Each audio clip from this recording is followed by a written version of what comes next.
Hello, everybody, and welcome to the Living While Leading podcast. This is a live stream of our show, and today I have Annette Mann with us, who is the CEO of Austrian Airlines. First, let me introduce myself. For those who don't know me, my name is Sharon Ehrlich, and I am the CEO and founder of Living While Leading. I support high-performing professional women to overcome self-doubt, tap into their superpowers, and claim the career and lives that they want. This podcast was something that I created out of a need that I had when I was much earlier in my career. I didn't have a lot of access to women leaders, women executives, and thought leaders. And so I've solved this problem for those coming up in their careers today, where I invite very powerful women and thought leaders to come to my show to answer very tough questions and share their leadership expertise. So before I go into my discussion with Annette, I just like to read a short bio. Annette Mann was born and raised in Bavaria. She earned her first degree in business administration in Passau, London, and Ingolstadt, and added an executive MBA from Kellogg School of Management in the United States. She brings a broad range of management experience, having held various strategic, project, and operational roles within the Lufthansa Group since 2003. After playing a vital role during the corona crisis and serving as the group's chief sustainability officer, Annette was appointed the CEO of Austrian Airlines in March 2022. So, Annette, welcome. Thank you for being with us today. Is there anything that you'd like to add to that bio to share with my audience? Thanks, Sharon. Great being here. And no, that was perfect. Thank you very much for introducing. Okay, so just a reminder to everyone, this is going to be a live discussion and I hope engaging. So if you have any questions, feel free to add them in the chat and we'll do our best to respond to them.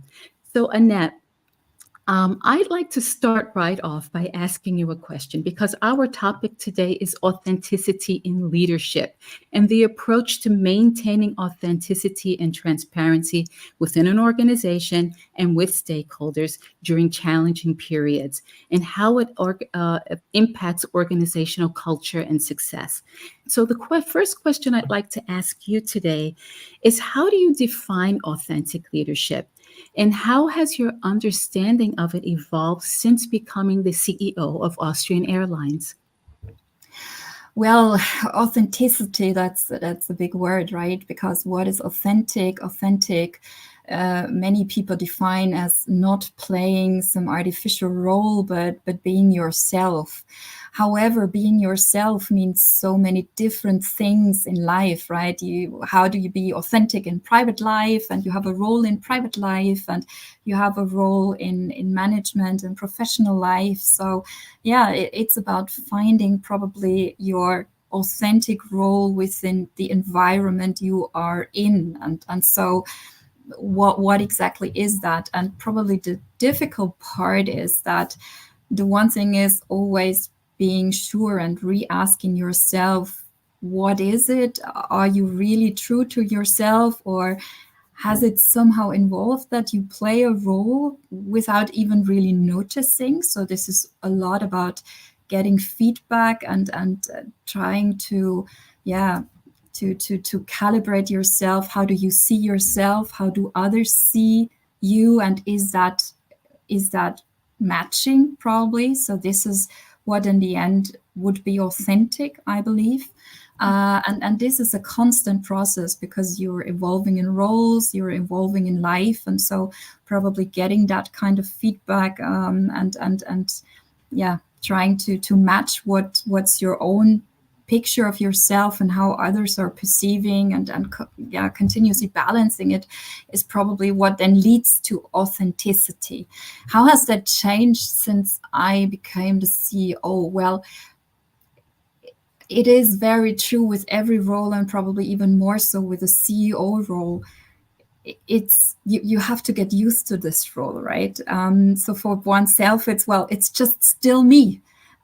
But the others see you as the CEO and have certain expectations. And so trying to, again, calibrate yourself to that was quite away, and it took, it's probably still going on. And what does help me is we do have 3 leadership principles in Lufthansa Group, which gives not just me, but hopefully also many other leaders a good framework. So it is about ambition, it is about empathy and responsibility. And so that's a great framework for me personally, always trying to calibrate what do I want to achieve, how do I want to be seen, and what's my authentic self, right? But it's a constant process. I believe you're never finished with that. Absolutely. And I agree with you. You know, it's as we mature in our careers, this is always evolving, isn't it? And you talked about alignment of your values also with the North Star that Lufthansa has set forth with these 3 guiding principles, which I think is very important, because you have to know your why and understand what it is that you're moving towards in order to lead and define yourself as a leader authentically. Now, during the pandemic, you had the role, if I understand correctly, as the Chief Sustainability Officer. Is that correct? At Well, I had Lufthansa 2. Group?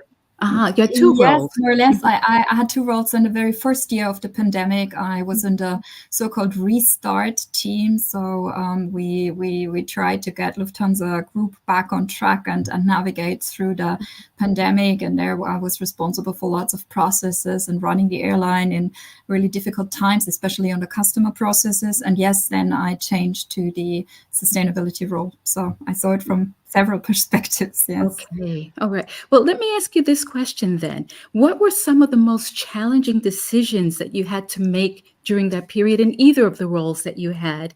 And how did you ensure that you remained authentic to your values while making them? Because that was a real crisis period and very unique for everyone who was operating in business at that time. Yeah, it was. However, looking back, I believe not just me, but I also talked a lot with others who were in their roles during the pandemic. Somehow, because we had to make decisions so quickly, and our environment changed nearly every day. So there were new rules every day and new things happening every day, where we just had to adjust super quickly. We didn't have so much time to talk about why we do things, but we just made decisions. And there it was really powerful it was a relatively small team, and we just had one joint goal, getting through that somehow in a good way and survive, right? And that brings you really to the very basics, getting our passengers in a safe way from A to B. And so that was basically our North Star. And so it was relatively easy making decisions at that time, because it was all about, as I said, getting people safely and reliably from A to B as much as possible. And at the same time, letting this airline survive. And so having so basic interests, that really helped us making this quick and probably authentic decisions, just to get the basics right. Yeah, absolutely. Absolutely. And sometimes when you have too much time in daily life, right? We are a company, sometimes we discuss a lot, and we do try to analyze a lot. And so sometimes it's even harder to stay true to your North Star than in such crisis situations. I personally see crisis situations at being a bit simpler and easier to do that. Yeah, because you don't have the luxury of the paralysis of analysis, right? You have Yes. to make decisions, and you need to get things done very quickly. Yeah. You know, when we talk about authenticity, transparency is also used very often in the same breath. And I'd like to ask you if you could share an example when you had to be transparent with stakeholders and it was challenging, and how did you approach that? Well, it's a constant struggle, right? Give you an example. I returned from Athens from a private weekend trip yesterday, the plane was full, and so I had the jump seat in the cockpit, which is always nice because you can come to talk, right? And you have a lot of time exchanging stories. And so it's always a challenge. So how much transparency do you give on what's happening and what you're discussing in management? Because there's, for example, when it's about fleet development, right? So every pilot is always interested in, so what's going on with the fleet and what's next. Mm-hmm. And so there's a lot going on in the backyard, because we're always looking for opportunities, and also there we're always analyzing, could this make sense? Could we get that plane? Is that commercially viable? Things like that.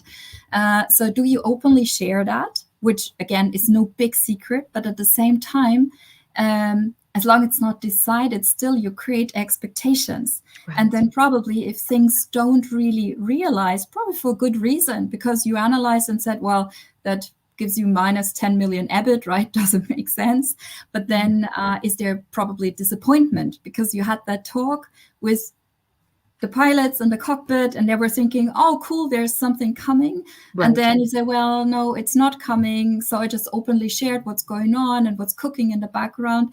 And so it's always, how early on do you share things in terms of being transparent and giving everyone a feeling what also you as a CEO are doing all day long, right? Giving you a kind of authentic picture of what's my job. And at the same time, what kind of expectations do you create? And is that in the long run good? Because everyone says, oh, cool, she's given us transparency and I better understand now what kind of job she's doing. Or do you create more of disappointment? Because when you are as a CEO sharing stuff like that, everyone expects like, oh, it's done. Right. And that's probably happening every day. And so it continues to be a balance. Yeah. And you learn every day when sharing is great, and sharing is sometimes maybe also more the disappointment part. Yeah, and it's not binary, right? It's not like you share or you don't share. No. And it's very nuanced. And I could understand that was a perfect example that you shared, being in this jump seat and just having these open conversations with a very tiny group of people, and how that can be great, especially for you, talking to the boots on the ground, the people who are really doing the work and sort of understanding things. And then the question is, how much do you really reveal without disappointing people if those, ideas are not realized somehow? So it's a wonderful example to share with everyone.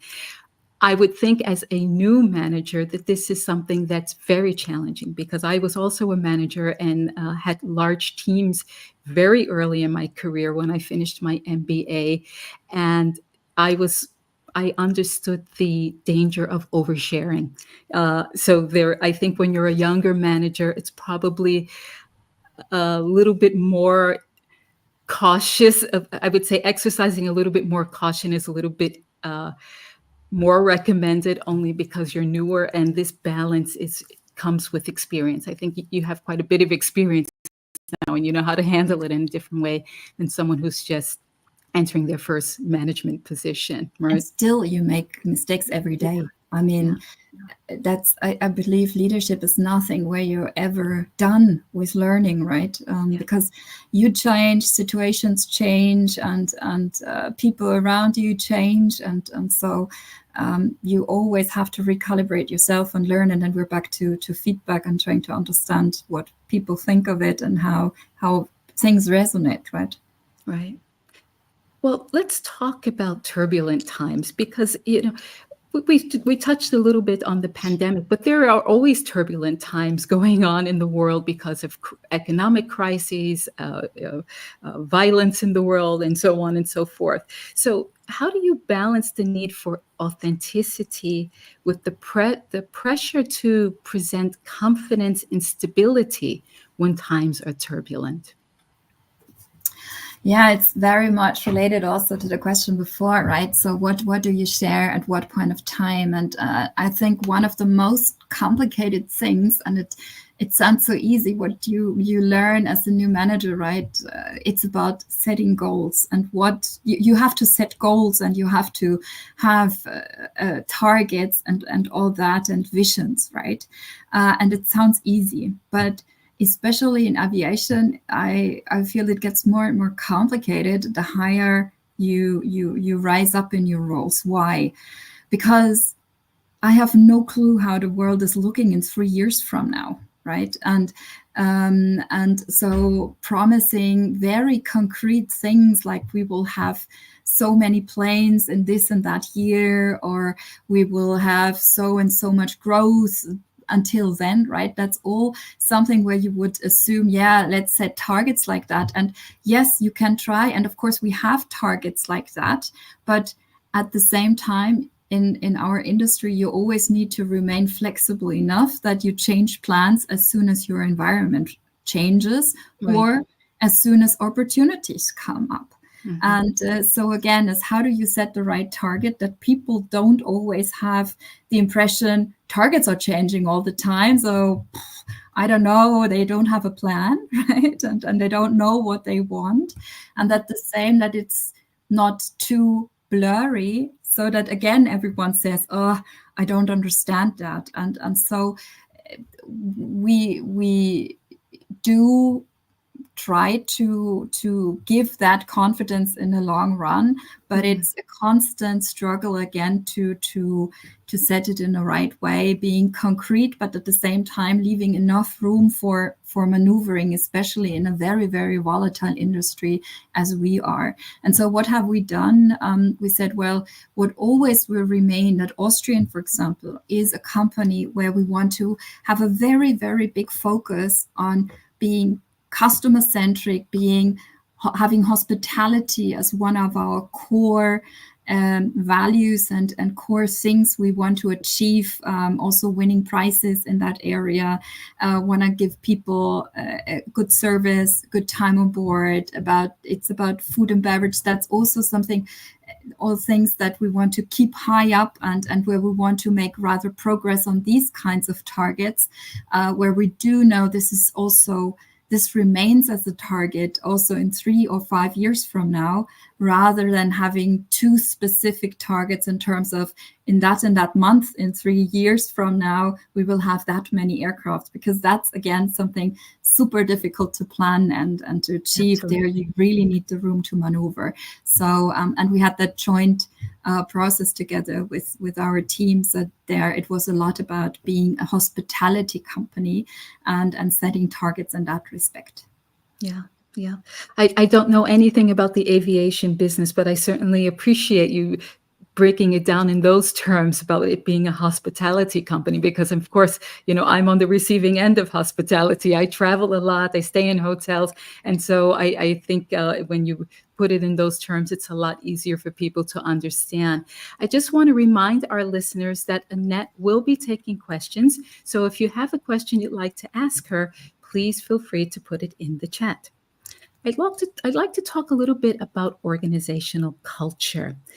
In what ways has maintaining authenticity influenced the Austrian Airlines organizational culture, and especially during periods of uncertainty? Yeah, then we're back to this cultural process we started after the pandemic, right? When I came in 2022, I got a lot of questions from colleagues that said, we don't know anymore who we are. As a company, because the pandemic was one thing, but also in the years before, Austrian has gone through some difficult years, and directly before the pandemic, there were lots of low-cost airlines entering the airport of Vienna, and there was a lot of cost pressure and competition pressure, and so there were also some rumors going on that Austrian should also become a low-cost company, and so a different kind of position in the market, while there was this very proud history of 60, 65 years of Austrian being more like a high quality and hospitality driven airline. And that was something I believe still many colleagues are quite uncertain of. So what is now really the direction Austrian is going with all that low cost competition at our hub here in Vienna, right? And so we tried, and honestly, that's not yet finished. Yeah, we try to get into this culture process, try to understand where everyone stands and what would be an authentic positioning of that company. And for sure, Austrian is no low-cost company. We do have to have our focus on hospitality and service and having great food on board. This is what Austrian is known for. This is also the self-understanding of most of our colleagues, and why they joined Austrian and why they want to still be at Austrian. And so that's something where we went through that process. Who do you want to be in the market? And now for the next 3 years, we will have a massive also investment program, further investing into customer centricity, into new products and better service. And so, but again, that's a process where, yeah, again, you're never finished, and understanding your culture and your identity is something that really is probably necessary with all the company, so that you also give that authentic picture to the outside world. Understood. We did get a question by email. Somebody was very motivated about you coming here as a guest, a woman named Monica Kyle. And she asked a question about, how do you see that employees are recognizing the authenticity that you are projecting as a leader at the helm of Austrian Airlines? Do you have any ideas on their their impressions? Difficult question. So I mean, it's all about feedback. Sometimes people come up to you and say, especially that, and say, "Well, look, it's great to get to know you and talk to you," and then they talk about, "It's great that I feel that you are authentic and open and all that." But in all honesty, there's also the others. They say, "Well, look, I don't perceive you as being so authentic," and then it's also good feedback, and then it's more the question why, and trying to find out where that impression comes from. And it's again about learning about yourself. When do people perceive you as being authentic, and when sometimes not? I believe it's not possible that in 100% of all situations, people would rate you as being 100% authentic, not just because of yourself, because also sometimes they have an expectation towards your role and you don't fulfill them, right? So yeah, again, it's a constant process, and the more feedback you receive, and yeah, I'm quite happy that often people come and say, "Well, it's great how open you are about things, and authentic." And then of course that's a great moment. But again, I never take it for granted, and try to better understand and improve. Yeah. Well, since you talked about employees, I'd like to ask you a question about strategies. So what strategies do you employ to stay connected with employees at all levels of the organization, so that they have an authentic and realistic understanding of the pulse at Austrian Airlines? Well, it's organizing your agenda in a way that there is many opportunities to meet people, right?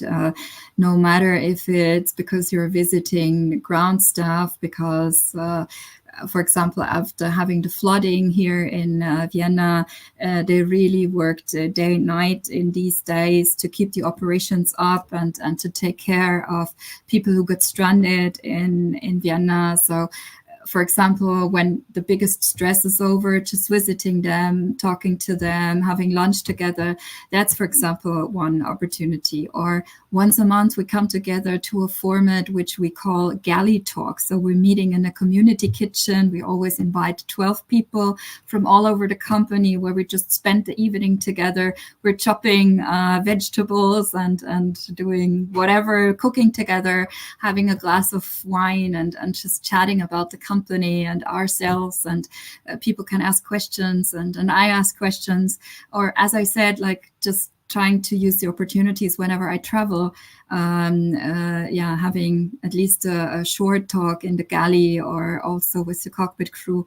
That's all kinds of opportunities over a week, over a month, where we try to come together. Next week, for example, there will be another dinner where we celebrate with people who have an anniversary with the company, also spending the evening together, sharing a coffee with someone who just comes by, whom I met in the elevator, right? So all kinds of things.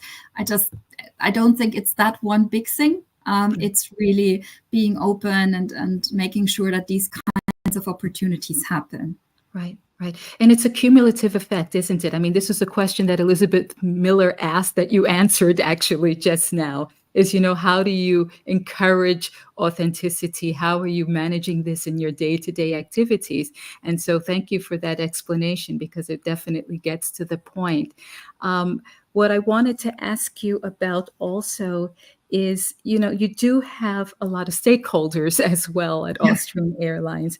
And so when you think about authentic leadership at your organization and your relationships with external stakeholders, such as investors and partners, how do you approach it with them? Because they're a little bit different than your employees, obviously.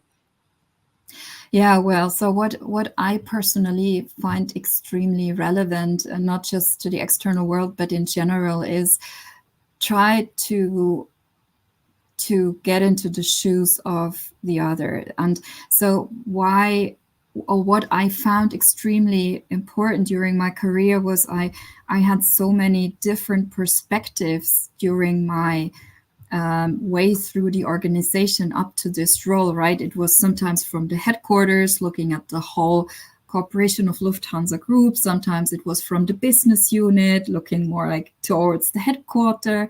I had operational roles, I had strategic roles, I had project roles, I had matrix roles. And while in all these roles and switching roles, you understand that your view is not the only one, but you have your perspective and someone else has a different perspective. And so when meeting stakeholders and trying to do something together, one of the important parts, I believe, is trying to understand where the other side is coming from, and then trying to find a joint language and trying to find joint interests. Sometimes that's possible. Sometimes it's more difficult. It always depends. But getting into this, try to understand the other side, where he or she or they are coming from, I believe that's one of the most important parts. And then, again, being outspoken. Sometimes that gives me a hard time in Austria, because the Austrian culture is less direct than the German culture. Right. Then sometimes also the Austrian feedback is, please stay like that. We like that. Others don't like it so much. Again, it's always about finding what's the right way and in what situation. And again, sometimes you make mistakes, and then you have to learn from them. And sometimes it works out well. You also have to learn from that. And that's the way how I approach it. Right. Thank you. As you know, I'm an executive coach, and I work with lots of executive women and high potential professional women to help them achieve more, to break out of habits, to focus their energies. And one of the conversations we always have is when they look back and they talk about what they would have said to their younger self. And I'd like to ask you that question. It's a little bit outside of the topic of authenticity, but what would you say to, or what advice would you give to the younger Annette Mann, if you could? I think it would be more brave and use the power you have in each single role, because it sometimes took me a while to understand how powerful some roles actually were without really realizing in that moment. And I see that a lot also with people coming out and saying, what could you change and what could be done better? And then very often it's things where I then ask the question, but why don't you just decide?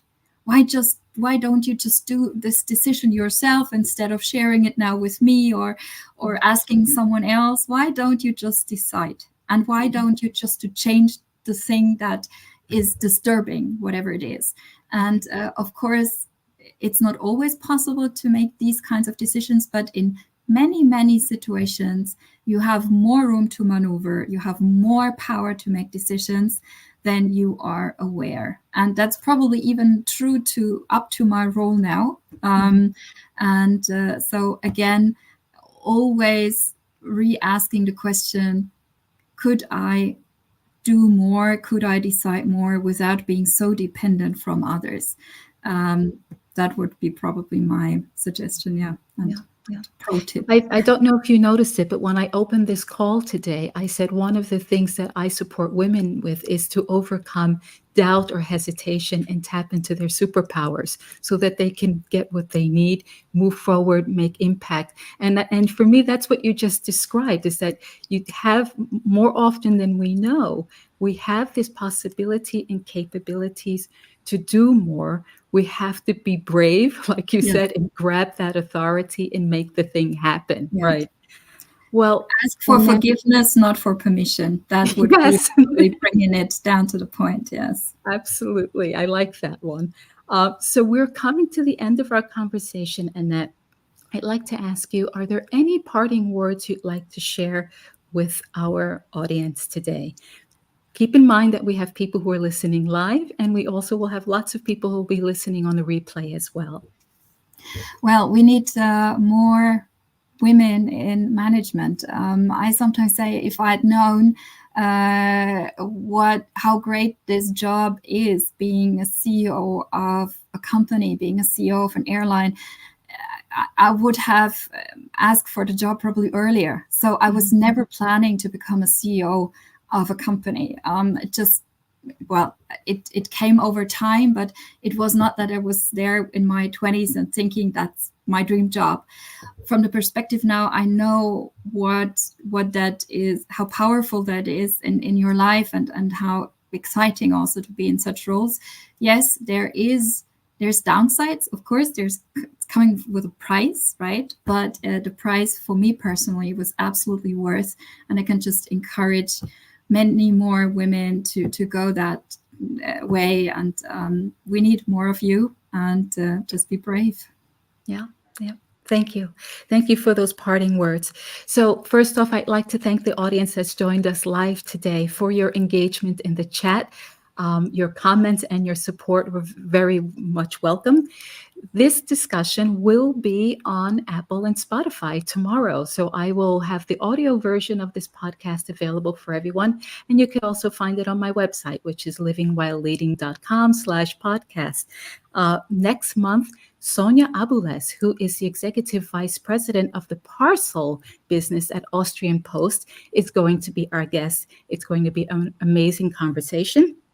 I'd like to encourage you to follow me on LinkedIn, and please follow Mrs. Mann on LinkedIn as well and see what she's doing. Thank you all again for your attention, and the show is over. Have a great day.